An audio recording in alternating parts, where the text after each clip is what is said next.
Allir þættir samstæðuverinnar eru á YouTube.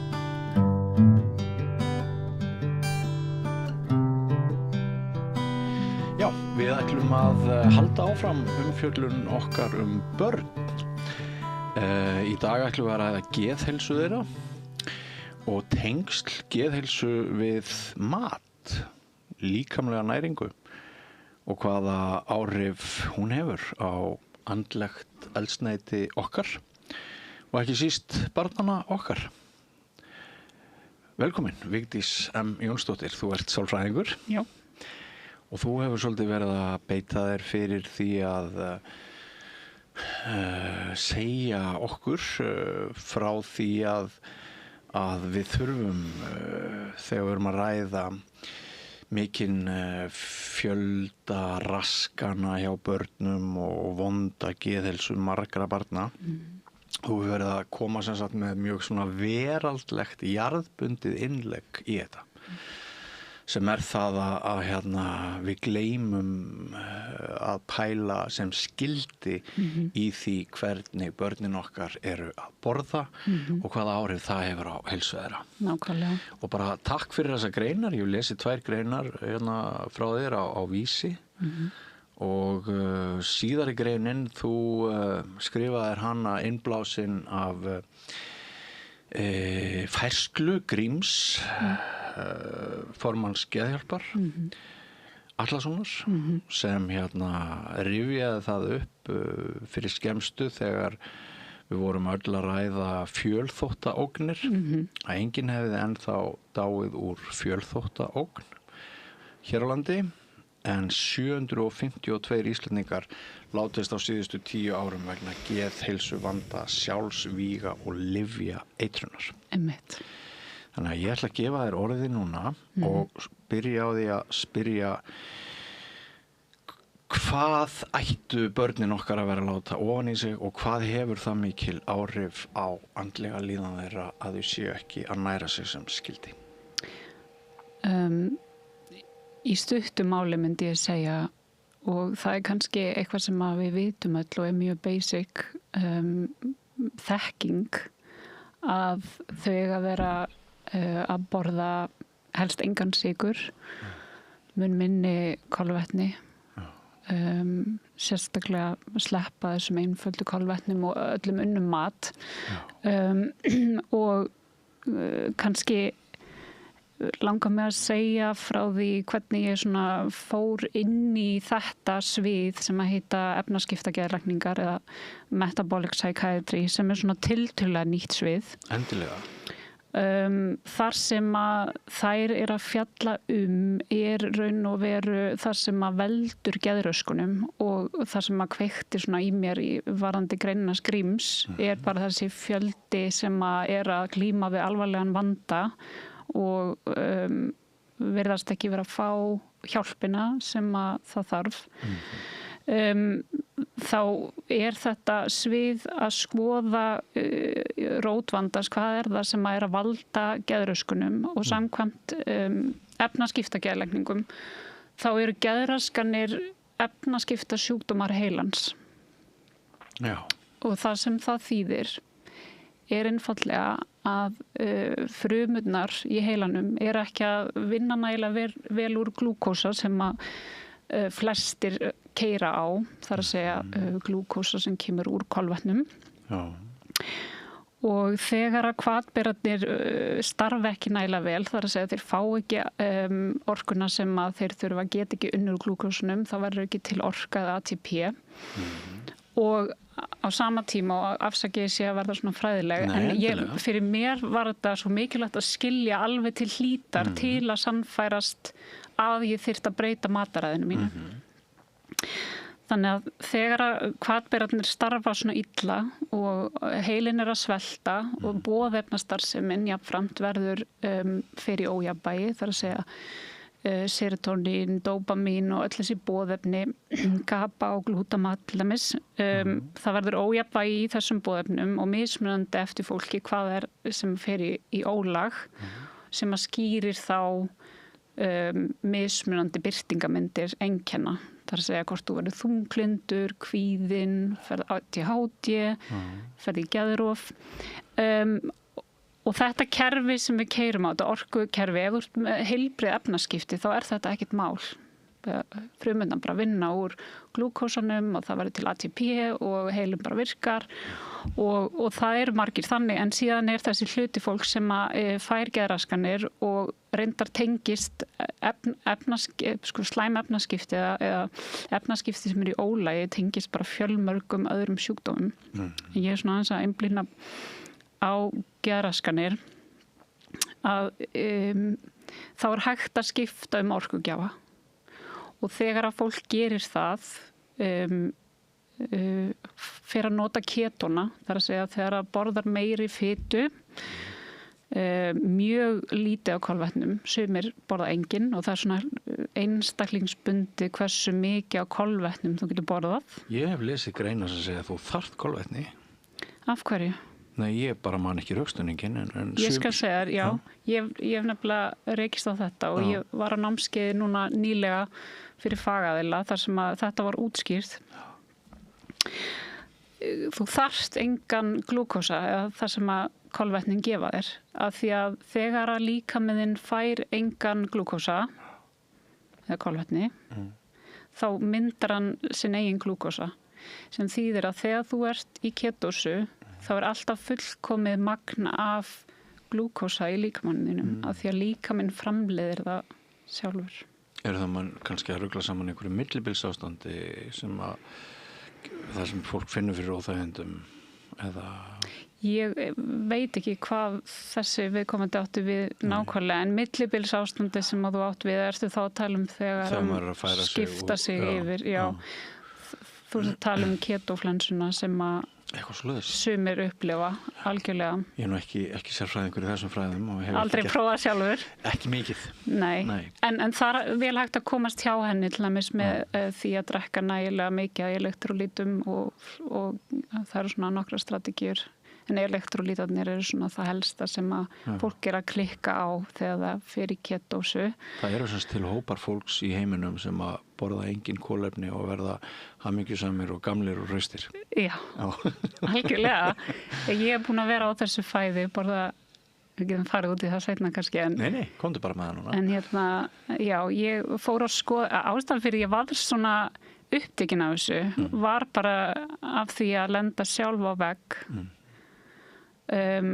Og geri það svona, hef gert það svona í gegnum ævina, orðið þunglind og alltaf verið kvíðin og mjög kvíðin sem barn og alltaf með magaverki og alls konar svona og ég hélt að þetta væri bara svona hluti af mínu svona genetísku make-upi. Óbreytanlegt. Og ég er bara sættaði við það. 100% og ég hef örugglega farið í sálfræði bara til þess að reyna að lækna sjálfa mig.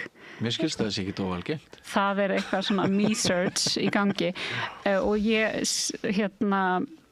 hef ekki náð því en þangað til að ég lenda á þessum vegg og það svona verra það svona ástandið ekki gott, við skulum að segja það. Og ég í þessu þunglindi og alls konar lyf sem á að gefa mér sem ég fengi áður og fara bara mjög illa í mig. Fæ allar þessar aukaverkanir og svona. Og þá myndi ég allt í einu eftir hlaðvarpi sem ég hafði hlusta á þar sem að læknir sem að heitir Chris Palmer sem bandarísku geðlæknir og starfar við Harvard Háskóla var að tala þessa meðferð ketogenic therapy og í þessu hlaðvarpi lýsir hann ekki bara eigin reynslu af þessu, hann var sjálfur með einhverja alls konar OCD og metabóliska sjúkdóma og eitthvað fer á þetta fæði, lagast sjálfur og byrjar svona að testa þetta og prófa á sjúklingum sínum. Þetta fyrir mörgum árum og þannig hann bara pallir inn í heiminum og enginn búin að vísindalega sanna þetta hjálpi og eitthvað svona. Fyrir utan með flogaveiki að þetta alveg meirinn 100 ára gamalt mataræði. Já. Eða aðferð til þess að komast í ketósu. En hann lýsir í þessu podcasti og ég hlusta á þetta fyrir mörgum árum og á þeim tíma þá leið mér sjálfri bara vel og þurfti ekkit á þessu inngripa að halda, hugsaði bara vá hvað þetta er frábært hjá honum, hann var að lýsa einhverjum skjólstæðingi sem var með skizofreníu, trúði því að það væri einhver rík fjölskylda að hlusta á hugsanir hans og ég man ekki hvort það hafi verið útvarpað þeim og hann bara mjög veikur einstaklingur. Nema hvað, þessi maður, hann langaði svo í kærustu og bað Chris Palmer að hjálpa sér að grennast. Hann sagði bara, ég með öll þessi vandamál, kannski ég ná að ráðast á eitt. Og svona aukaverkun keto fæðis að grennast, þannig að Chris Palmer ákveður að setja hann á keto og einhverjum vikum seinna kemur hann aftur, ég búin að missa einhver kíló og segir við hann, manstu þegar ég hélt að fólk gæti hlusta á hugsanir mínar. Ég held að það sé ekki rétt lengur. Þannig að hann losnar við þessi einkenni. Já. Og þá verður Chris Palmer svona rosalega áhugasamur og hann er svona einn af þessum aðal mönnum í því að koma þessari grein á kortið og gera mjög spennandi rannsóknir líka. Þannig að ég prófaði þetta sjálf og mundi allt hérna eftir þessu. Og fór út í búð og keypti mig ketomæli, svona ketonamæli sem að mælir ketona í blóði. Það að fylgjast með þeim, það þarf að vera ákveðið magn af ketonum í blóðinu til þess að maður finni fyrir áhrifum. Og þessi mælieining, þetta eru millimól, þannig að það þarf að vera 1,5 millimól til 3. Ég er búin að lesa allt sem ég komst yfir þetta. Þeir sem eru að glíma við einhver andleg veikindi þurfa að vera á þessu bilið og mér gekk ekki droslega vel að komast þangað og var á sama tíma en leiði samt betur, ég var svona léttari, ég var á námskeiði sem fjallaði þetta, ég ætlaði að reyna að nýta þetta seinna í vinnunni og þar var ein kennslustundin, hvernig troubleshootu við þegar að fólk kemst ekki í ketósu, það nægir ekki að viðhalda ketósunni. Já, skjót inn í, varstu með einhverja svona neyslulega ósiði sem að bara í miklu magni, hvað var þar sykur eða kolvetni? Einmitt, sko, mér fannst ég alltaf vera mjög heilbrigð. Dóttir mín grínast oft í mér að ég sé svona almond mom, þú veist svona sem er alltaf eitthvað að segja öllum að borða holt. Og ég var alveg að borða holt, ég var samt að borða ótrúlega mikið af vörum sem að hækka insúlín. Eins og gerfisætu, svolítið í gerfisætu gósdrykkjunum og keypti mér glúkósamæli, þú veist, til að setja á mig að því að ég hélt að maður þyrfti bara að fylgjast með blóðsykri til þess að vera í ketósu.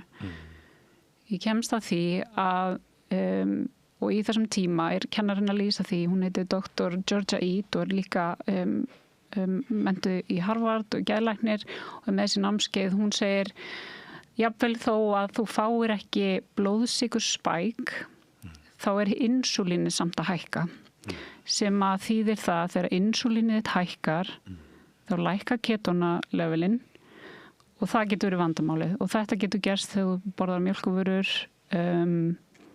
drekkur gerfisætu eða borðar gerfisætu í einhverjum vörum og ég vil sérstaklega minnast á þetta, það eru margir sem byrja á keto og er að borða allar þessar unnu keto vörur. Þú hefur séð þetta ketonammi, keto eitthvað, alls konar. Þetta er bara drasl. Þetta er bara drasl. Próteinpúður, hækkar insúlín, rosa mikið. Þannig að þetta er svona forsagan af hverju ég er svona upptekin af þessu sem meðferðatæki og þetta svínvirka á mig, mér byrjaði að líða miklu betur, mér var byrjað að líða betur, auðvitað líður öllum aðeins betur þegar þeir að taka út alls konar drasl úr fæðinu sinni of mikið af hveiti og allt þetta korni. Maður skildi nú ætla að sumt fólk sem ætlar að stórminka sykureinduguna, það getur nú lent í einhverju vanda. Algjörlega, nákvæmlega.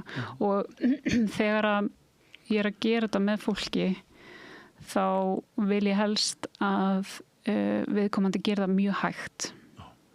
Þú veist, og þá er ég að tala fyrsta sem við gerum með bara að taka sykur. Svo förum við út í minkakolvetni og bara flókinkolvetni og svo tökum við eina máltíð í einu. Það að segja að þú borðar kannski í viku, þá skiptir út morgunmatnum. Já, þannig að foreldrar barna sem hafa haft áhyggjur og eru svona veltaði fyrir sér er ekki eitthvert verkfæri þarna sem ég hef gleymt að nota. Þeir ættu ekki að umbylta mataræði barna sinna 1, 2 og 3 mjög hratt, það er góður hlutir gerast hægt. Ég myndi segja það líka bara fyrir einstaklingin sjálfan, þú veist að skipta út venjum.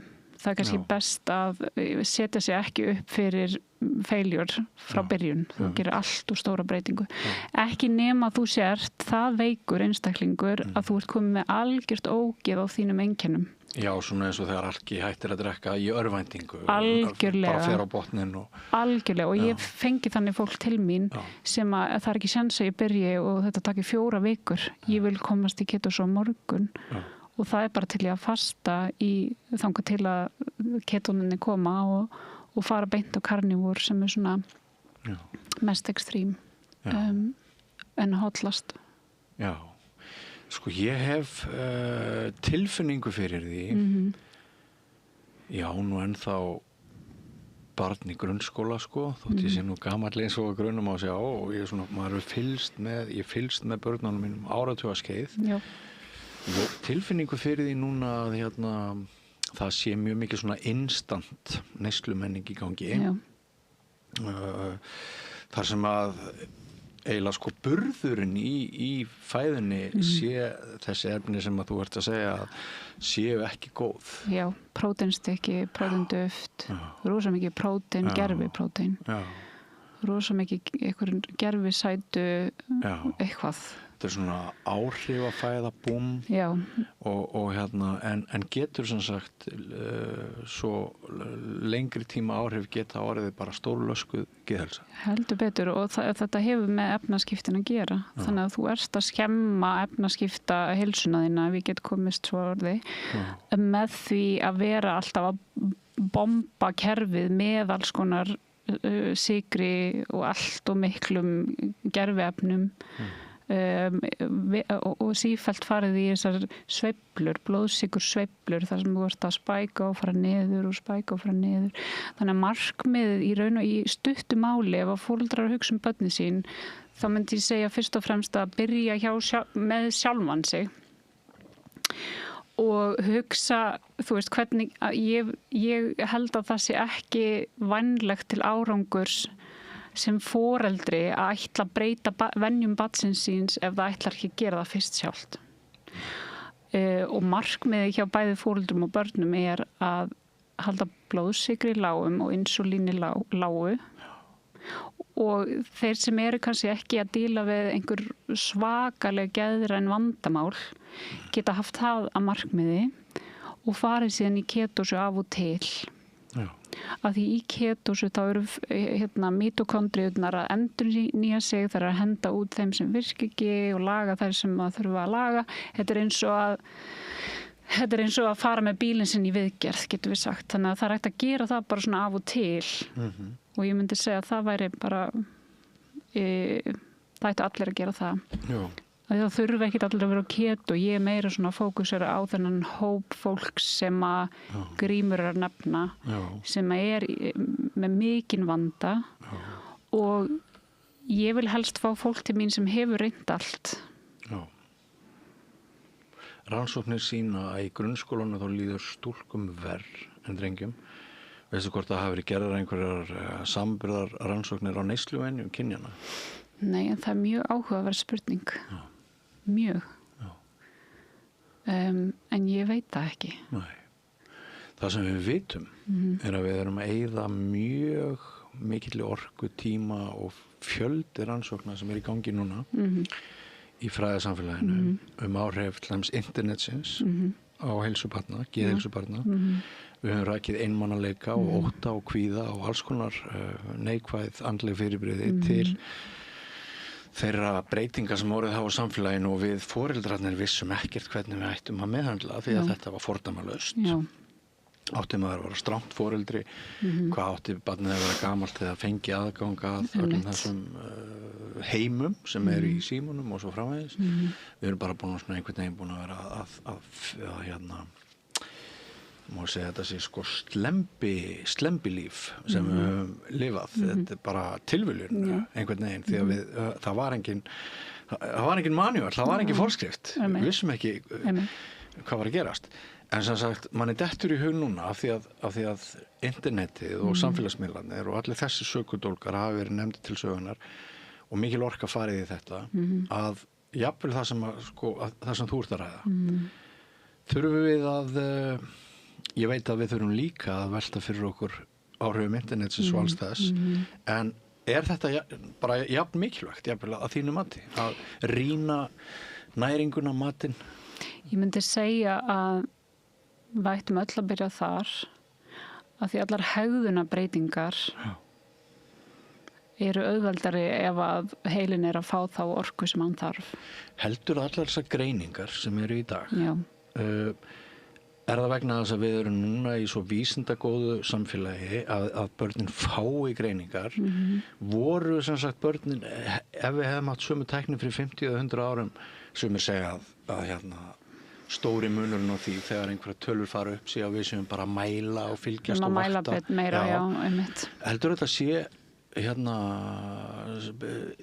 getur þú fullyrt að allar þessar greiningar séu einhverju leyti áhrif af skaðlegum lífstíl? Mér langar að gera það, já. Ég held að aukningin sé náttúrulega bæði. Já. Það helst í hendur, við erum að greina meira því að við vitum meira þetta en að sjálfsög erum við að fá fleiri tilfelli af því að maturinn sem við höfum borðað er bara allt öðru vísi en hann var 1950. Já, gjörunnin matvæli. Gjörunnin matvæli sem eru hönnuð til þess að þú verðir háður þeim og langar í meira. Já, og instant áhrif. Koffin er eitt sem við höfum ekki nefnt. Það er svona, sko, það eru ansi margir og líka bara við þessi fullorðnu, við erum ansi mikið að keyra okkur áfram að fixum, snöggum, fixum og svo bara haldið áfram. Hræðilega fyrirmyndir. Og ég held að þetta svona fix mindset, quick fixið sé ástæðan fyrir því að það sem ég er að segja við þurfum að gera sé kannski ekkit að fara inn í svona þetta common consciousness fyrir en miklu seinna. Þú veist, ég held að fólk þurfi ákveðin tíma til að melda þetta. Þetta er náttúrulega, ef þú ætlar að ráðast á þetta verkefni að sniðganga öll þessi kolvetni sem við erum alltaf umkringd allstaðar, þá þarf þetta að vera annarkvort, eins og ég sagði að hún vera komin ansi langt út á bara að hafa reynt allt og verið það slæmur til heilsunar, eða þú þarft að hafa mjög mikinn áhuga á þessu eins og ég hef. Já. En foreldrar sem eru kannski dauðþreyttir með ADHD á biðlista einhvers staðar, það hefur kannski ekkit alveg nægilega orku eða resursa vitneskju og fræðsluna sem það þarf til þess að einblína á þetta sem er næringin. En þá skiptir nú mitt máli að fræðasamfélagið leggi línuna. Já, og annað sem ég er að hugsa er mataræði sem er sko fæðan sem er á boðstólum, til dæmis í leikskólum og skólum. Já. Að ég á barn í grunnskóla og nokkur í grunnskóla og eitt á leikskóla og ég hugsa alltaf því ég kem með hana og ég reyni alltaf að gefa hana að borða áður hún fyrir leikskólan egg eða eitthvað svona próteinríkt. Já.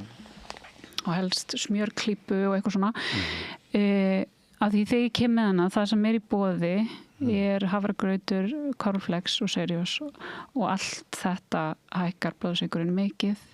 Svo kannski kemur hádegismatur og þá er grjónagrautur í matinn sem er líka bara glúkósinu upp og síðan erum við hinum megin að kvarta undan því að það sé rosalega mikil hegðunarvandi. Og það þarf aukakennari í hverja stofu til þess að fylgjast með börnunum sem er að hegða sér illa. Já. Og ég er bara að spá í svona hver kostnaðurinn yrði af því að breyta matseðil. Já. Og við vitum hvaða matur það er sem að hækkar ekki glúkósan upp úr öllu valdi. Þetta bara hrein fæða, helst með mjög stuttri innihaldslýsingu. Skilurðu? En það dýrara fæði? Fisk, ég prótein, veit það ekki. Ég meina þau fá náttúrulega fisk, það bara sleppa raspinu og skilurðu. Svo náttúrulega svefnin, hann verður verri ef við borðum óholt. Einmitt. Og þá erum við komin enn lengra í vítaringnum, ekki satt. Nákvæmlega. Við ætluðum að fixa svefntíma barnanna með því að færa vöknunatíma aðeins til. Skólarnir hefur núna allir göngu sína á morgnana síðar en var. Og það er svona einhver kerfisaðgerð. Algjörlega og frábært, þú veist að það sé gert. Já. Og nú vil ég sjá þessi kerfisbreytingu varðandi næringuna.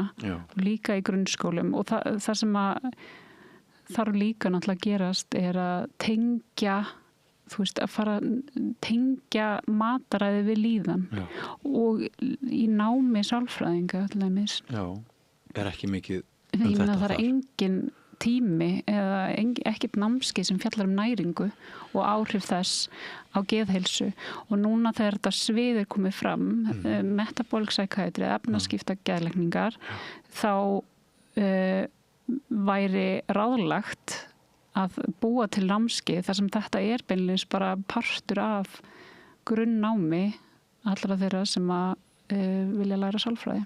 Ertu að vísa til þess að í meistaranámi í sálfræði sé ekki einn einasti kúrs? Já, og ég fór ekki næringafræði kúrs í grunnnáminu. Og ég held að læknar, og þeir mega leiðrétta mig ef þetta er ekki rétt, og ég vona að þetta sé ekki rétt, en allan að bandarísku læknarnir sem ég hef talað við, geðlæknarnir, þeir fá enga menntun í næringafræði. Það er 1 klukkustund eða eitthvað í öllu náminu sem þeir fara í. Sem er galið. En sko ég hef mjög miklar áhyggjur af svona tregðunni sem verður alltaf þegar það kemur eitthvað nýtt fram á sjónarsviði. Fólk er svona vill afneita því fyrst, segir þetta sé hættulegt og eitthvað svona bara til í að taka lyf sem eru miklu hættulegri. Og ástæðan fyrir þessum áhyggjum til dæmis bara það sem geðlæknir sagði mér á þingi sem ég var á ráðstefnu í San Diego sem að fjallaði metabolic psychiatry. Hann sagði margir af mínum kollegum afneita bara því að nota næringu sem lækningatæki. Og hann sagði, ég veit ekki alveg hvort það sé að því það er svo einfalt eða að því þú þarft ekki lengur að skrifa upp á neitt.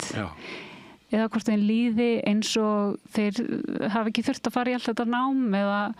Já, þetta virðast allt saman brýnar spurningar og maður tengir alveg við að það geti hamlað einmitt vegna einfaldleikans sem við erum að ræða. Já. Það eitt út af fyrir sig gæti hamlað fyrr. Heldur betur. Já. Sko þetta er alveg, mér finnst þetta stórmerkilegt. Ég náttúrulega hef oft pælt í þessum málum sem foreldri áður og ég náttúrulega borða nú ekki þannig að þú myndir sjá það einhverstaðar á fyrirmyndar lista en maður á sína spretti svona á milli þess sem að maður étur drasl alveg út og suður og sko það sem þú segir þú vitnar líka í annarri greininni í sko spá sem að segja að heilabilunarsjúkdómum á Íslandi muni stór fjölga. Jafnvel 80% á næstu 35 árum. Okkur finnst ástandið vera nógu slæmt núna hvað varðar slæma heilsu, geðheilsu margra barna, mikinn kvíða, nokkuð algenga depurð, óryggi og allt það. Og það liggur alveg fyrir að óbreyttu að við þurfum að, er það ekki, samkvæmt þinni vitund, að við þurfum að taka upp nýjar, alveg bara nýja nálgun. Já.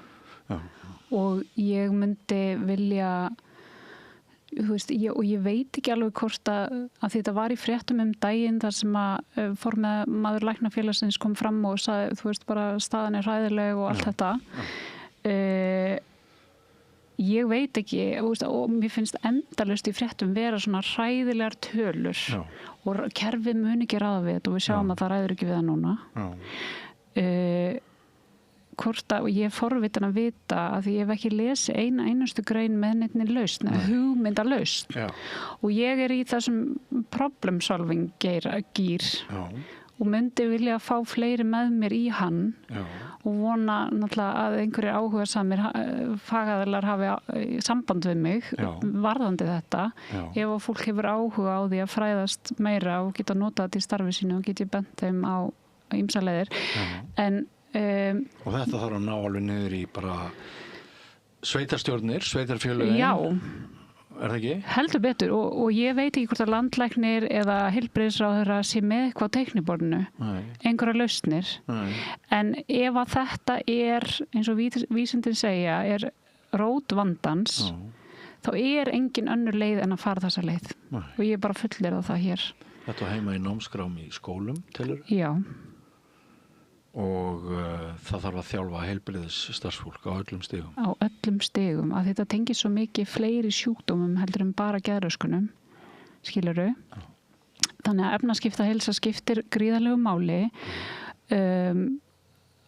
að hvatberarnir okkar nái að vinna úr orkunni og við gerum það ekki nema við séum að næra okkur rétt og vel. Landspítalinn getur alveg skipt matseðil. Ég held að þetta sé ekki svo flókið. Það hægt að byggja byggingar og gera alls konar fínir í. Byrjuðu bara að skipta matseðil. Við erum nýbúin að hlæja mörg hver að afmælis reglugerð. Einmitt. Borgarfulltrúa. Það hægt að gefa út alls konar leiðbeiningar. Nema í þessu sem við þyrftum helst að þeirra tala um. Já, jú, og ég veit ekki ennþá af hverju þetta er ekki svona bara á allra vörum og mér langar helst að hræða fólk bara með þessum upplýsingum til þess að taka þessu alvarlega.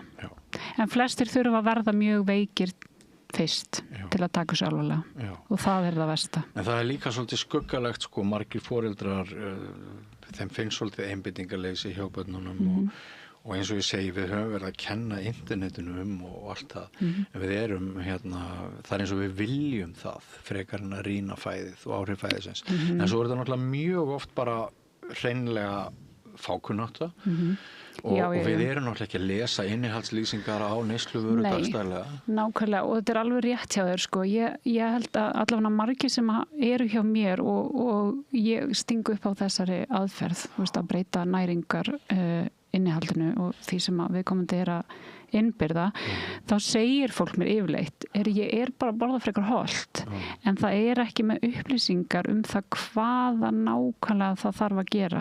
Það er bara að taka upplýsingar héðan og þaðan og ég er að borða tíafræ og ber sem að gera eitthvað svona antioxidant áhrif og stuttasvarið er að það er betra að fækka vörum, það er að segja fækka fæðutegundum sem þú ert að borða og fara bara niður í algjört basic og þá við fullorðna og börnin okkar líka bara kjöt, fiskur, ekki vera að kaupa þetta sem er í pakkanum og búa að krydda, bara förum bara alveg niður á jörðina sko. Sko, eigum við að svona kannski lokin aðeins að velta því fyrir okkur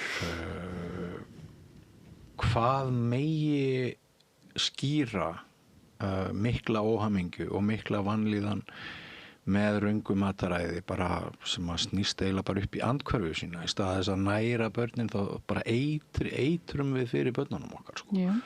Hefur einhverja forsendur til þess að meta það sko að þegar við erum að tala um það að geðheilsa Evrópusambandið hefur bara talað um það að vond geðheilsa barna sé einn stærsta áskorun samtímans og ég held að þeir hafa ekkert minnst á næringu í því en er einhver leið fyrir til þess að reyna að meta það sko hvað er hægt að draga línu frá mörgum börnum, hér erum við einhverjum að ræða börn og ungmenni, frá mörgu barni sem að líður illa til þess að það sé að hegða sinni næringu alveg með kolröngum og stórskaðlegum hætti. Þetta er náttúrulega ótrúlega erfið spurning. Það eru rannsóknir eins og ADHD börnum, þar sem að 50-70% barnanna í rannsókninni batnaði eða þar að segja að það mætti ekki lengur, náði ekki lengur greiningaskilmerkjum fyrir ADHD eftir að breytti mataræði og þá það svona elimination diet sem stór merkilegt og núna farið að tala food induced ADHD og þetta á ekki aðeins við börn heldur líka fullorðna. Það nefnilega það, þannig að samkvæmt þessu þá geti það verið jafnvel meira en annað hvert barn sem að geti stórbætt sína geðheilsu. Já. En þetta erfitt og við þurfum að gera þetta saman. Þetta bara svona þjóðarátak. Svo einhverju þrýstu hópar sem að vilja náttúrulega við höldum að borða sama drastlið. Já, náttúrulega lyfjaiðnaðurinn, þú veist, vill ekki að við hættum að taka lyfin þeirra. Nei, og það viðurkennt að bara lyf. Já. Það bara einhver viðurkennt aðferð. Já, og þú sást kannski í fréttinni í dag að var einhver á Vísi sem gerði rannsókn á því á lyfjanótkun Íslendinga voru einhvers mjög hátt hlutfall sem að væri að fá lánuð róandi lyf. Já, einmitt. Plus. Rosa há prósent. Akkurat. Þannig að það eru þeir sem að fá þetta uppáskrifað og síðan einhver stór hluti fólk sem að fá þetta lánað og ég myndi vilja lána þessum einstaklingum þessa þekkingu sem ég að fara með hér og benda fólki á að það örugt að nota þessa aðferð. Það eru ákveðnir hópar sem að þyrftu að fá handleiðslu eða eftirlitlæknis eða vill breyta eða vill fara svona einmitt full-on inn í ketósu ástand.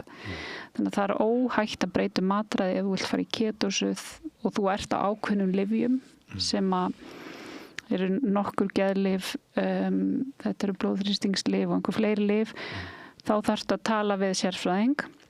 Ef þú ert með hjarta- og æðasjúkdóma, nýrnasjúkdóm, lifrarbilun og fleira, þá þarftu að vera undir handleiðslu læknis en þú getur samt gert þetta.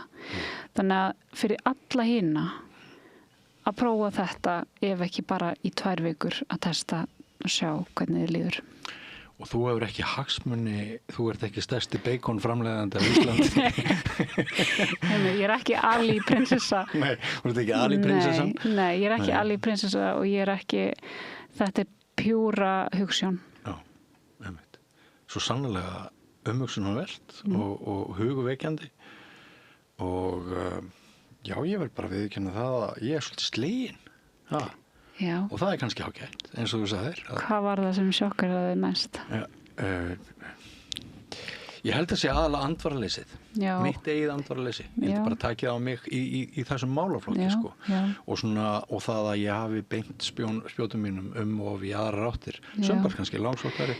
Já, og þetta bara eitthvað sem bara við höfum gleymt að pæla í. Já. Og ég líka bara sem sálfræðingur var smá sjokkuð að hafa ekki dreigið þessa tengingu fyrr og veri ekki alltaf að pæli þessu.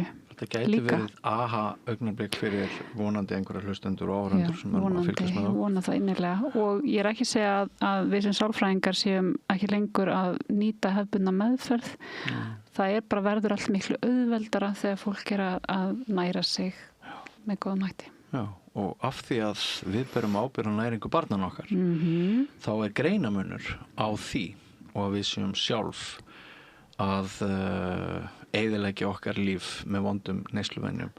Börnin þurfa vernd, þau þurfa það algjörlega okkar ábyrgð. En í rauninni allt sem við erum að segja börnin það á við aðra aldurshópa líka. Ekki satt. Já, einmitt.